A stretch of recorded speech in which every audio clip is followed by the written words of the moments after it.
কালকে এক জায়গায় মায়ের পুজো ছিল, নেমন্তন্ন করেছিল, তাই গেছিলাম। সেখান থেকে সকালে এগুলো সকালের প্রসাদ সকালে পাঠিয়েছে।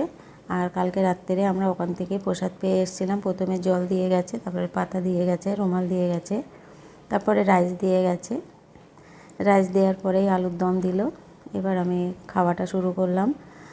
সত্যি খুব সুন্দর খাওয়া দাওয়ার আইটেম ছিল। এবার এরপরে পনির আসবে, আর শেষ পাতে মিষ্টি চাটনি ছিল, সেটা ধরা হয়নি। মায়ের এখন তোড়জোড় চলছে, সাজগোজ গয়নাগাটি পরানো। খুব ভালো করে পুজোটা করে আনন্দের সহিত। পুজোটা নিজের বাড়ির পুজো, আমার এক আত্মীয়ের বাড়ির। কত সুন্দর প্যান্ডেলটা বানিয়েছে দেখো, আর লোকজন আসছে। আর আমি খাওয়া দাওয়া রেডি হয়ে গেছে আমার খাওয়া দাওয়া। এবার আমি খাওয়া দাওয়া করে আমি গোছগাছ করে মায়ের দর্শন করতে এলাম। এখানে এসে দেখি প্রচুর ভিড়, লোকজন আসছে যাচ্ছে।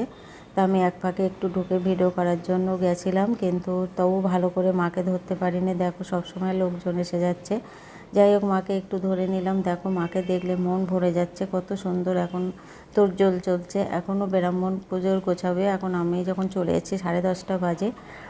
পুজো তো 12টার পরেই বসে। কালী পুজো আর মেয়ের বিয়ে আমাদের এক সমান হয়। ব্যান্ডটা করেছিল, খুব আনন্দ। গিয়ে দেখলাম, খুব ভালো লাগছিলো। বাড়ি আসতে ইচ্ছা করছিল না, তবু আসতে হলো। এদিকে আমার গোপাল আছে।